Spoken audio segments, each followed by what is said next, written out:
मथुरा में बाल ब्रह्मचारी तेज से भरपूर स्वामी दयानंद पाखंड के दुर्गों को गिराए जाते थे।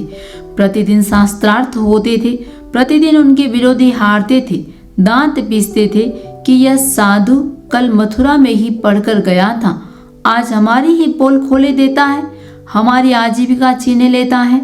शास्त्रार्थ में हमसे हारता नहीं, इसे हराने के लिए कोई और उपाय करना चाहिए। उपाय सोचा गया। एक वेश्या के पास गए वे लोग। सुंदर थी वह। उससे बोले, हम तुझे बहुत से आभूषण देंगे, अमुक उद्यान में दयानंद रहता है, तू उसके पास जा। उसके पास जाकर कोलाहल मचा देना कि इसने मुझे छेड़ा है, हम निकट ही छिपे रहेंगे। बाहर निकल, डंडे से उसे अधमरा कर देंगे, उसे मथुरा से बाहर निकाल देंगे। बाहर निकल जाने पर तुम्हें और रुपया देंगे। वेश्या ने वह बात मान ली। अपने आप को खूब सजाकर कितने ही आभूषण धारण करके वहां गई जहां ब्रह्मचर्य आत्मा के तेज से चमकते हुए स्वामी दयानंद बैठे थे।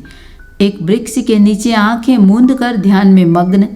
वेश्या ने उनको दूर से देखा तो ऐसा प्रतीत हुआ जैसे आधे पाप धुल गए हैं। निकट गई तो शेष आधे भी धुल गए और निकट जाने पर अंतःकरण भी पवित्र हो गया। एक चीख उसके मुंह से निकल गई।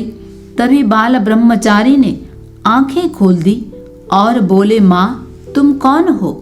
माँ का शब्द सुनते ही उसका हृदय भर आया, आंखें डबडबा आई। अश्रु भरी आंखों से उसकी ओर देखकर अपने आभूषण उतारने लगी।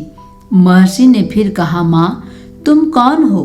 अपने बेटे से क्या लेने आई हो तुम? स्त्री ने सिसकते हुए कहा, क्षमा मांगने आई हूँ महात्मा, इन आभूषणों ने मुझे अंधा कर दिया था, इनकी मुझे आवश्यकता नहीं। और रोते हुए उसने सारी कहानी महर्षि को सुना दी। महर्षि ने गंभीरता से कहा, माँ ईश्वर ने जो श्रेष्ठ बुद्धि समय दी है वह सदा बनी रही, यही मेरा आशीर्वाद है। इस स्त्री के पाप भरे मन को बदला तो किस वस्तु ने?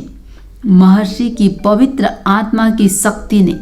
आत्मा की शक्ति जिनके अंदर जाग उठती है उनके समक्ष एटम बमों और हाइड्रोजन बमों की शक्ति भी हार जाती है।